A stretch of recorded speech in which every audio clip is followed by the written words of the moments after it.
Hello and welcome. आप सुन रहे हैं द बॉलीवुड रेडियो और मैं हूं आपके साथ अनूप आकाश वर्मा। दोस्तों, आज सुषमा सेठ का दिन है। दरअसल उनका जन्मदिन है। उन दिनों देश की हुकूमत पर अंग्रेजों का कब्जा था। साल था 1936 और तारीख 20 जून। दिल्ली के एक बड़े और रूढ़िवादी परिवार में सुषमा सेठ का जन्म हुआ। दिल्ली के जीसस एंड मैरी कॉन्वेंट से स्कूलिंग और फिर होम साइंस में लेडी इरविन कॉलेज से डिप्लोमा। मगर लगन तो अभिनय की थी, सो किस्मत ने उस ओर खींचना शुरू कर दिया।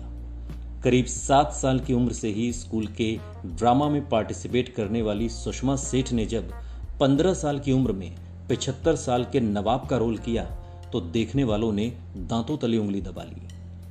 उन दिनों लड़कियों के लिए 18-19 साल की उम्र शादी के लिहाज से बहुत होती थी।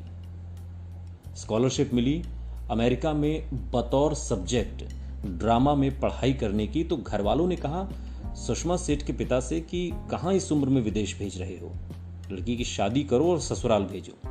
सुषमा ठन गई और पिताजी मान गए। अमेरिका में पढ़ाई के दौरान सुषमा सेठ ने बहुत से नाटकों में हिस्सा लिया। तब भारत में ड्रामा पढ़ाई के तौर पर नहीं था। जिस माहौल को सुषमा यहां खोज रही थी वो उन्हें अमेरिका में मिला। भारत लौटने पर सुषमा ने दिल्ली में एक नाटक क्लब खोला। नाम रखा यात्रिक। साथ मिला जॉय माइकल और रोशन सेठ जैसे कलाकारों का। ये 70 का दशक है। सक्रिय तौर पर तकरीबन 20 साल थिएटर के साथ जुड़ी रहने वाली सुषमा सेठ अब दिलवालों की दिल्ली से निकलकर मायानगरी के बड़े फिल्मी पर्दे पर छाने वाली है। फिल्म है जुनून और डायरेक्टर हैं श्याम बेनेगल। आमतौर पर श्याम बेनेगल की फिल्मों में ज्यादातर कलाकार थिएटर के ही होते थे। पहली बार सुषमा सेठ को श्याम बेनेगल ने थिएटर में ही देखा था। सुषमा की रौबदार ठसक भरी आवाज का जादू ऐसा रहा कि रस्किन बॉन्ड के उपन्यास ए फ्लाइट ऑफ पिजन्स पर आधारित फिल्म जुनून में शशि कपूर के निभाए किरदार जावेद खान की चाची का रोल 42 साल की सुषमा को मिल गया। और यहीं से शुरू होता है सुषमा सेठ का फिल्मों में दादी और मां बनने का सफर। इसके बाद 4 और फिल्में सुषमा सेठ को मिली। साल 1981 में आई यश चोपड़ा की फिल्म सिलसिला में सुषमा सेठ नजर आई। अमिताभ बच्चन, जया, रेखा और संजीव कुमार जैसे सितारों से सजी ये फिल्म दर्शकों को भले अपनी ओर न खींच पाई हो, मगर सुषमा सेठ को दर्शकों ने एक बार फिर नोटिस किया। इसके बाद 1982 में आई राज कपूर की प्रेम रोग में एक बड़े ठाकुर खानदान की बड़ी बहू के निगेटिव किरदार को सुषमा सेठ ने यादगार बना दिया। ये पहला मौका था जब ऋषि कपूर के साथ सुषमा सेठ किसी फिल्म में नजर आई। और इसके बाद तो नगीना, दीवाना, बोल राधा बोल और चांदनी जैसी कई कामयाब फिल्मों में ऋषि कपूर की मां का रोल किया। साल 1985 में बी आर चोपड़ा ने एक फिल्म बनाई तवायफ। अभी तक जो किरदार सुषमा सेठ फिल्मों में निभा रही थी ये उससे बिल्कुल अलग था। इस फिल्म में सुषमा सेठ को अपनी अदाकारी थोड़ा बड़े पैमाने पर दिखाने का मौका मिला। एक कोठे की मालकिन अमीनाबाई के किरदार में सुषमा सेठ ने जान डाल दी।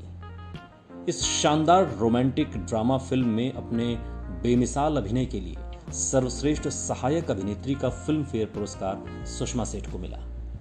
इसके बाद 1985 में आई राज कपूर की फिल्म राम तेरी गंगा मैली में राजीव कपूर की अपाहिज दादी के रोल में भी नजर आई। साल 1986 में आई हरमेश मल्होत्रा की फिल्म नगीना ने तो कामयाबी की एक नई इबारत ही लिख डाली। सुषमा एक बार फिर ऋषि कपूर की मां के किरदार में दिखी। 80 के दशक में कई फ्लॉप फिल्में देने के बाद यश चोपड़ा ने श्रीदेवी को लेकर एक लव ट्रायंगल फिल्म चांदनी बनाई। चांदनी एक कामयाब फिल्म साबित हुई और सुषमा सेठ और ऋषि कपूर की मां बेटे की जोड़ी एक बार फिर सिल्वर स्क्रीन पर नजर आई।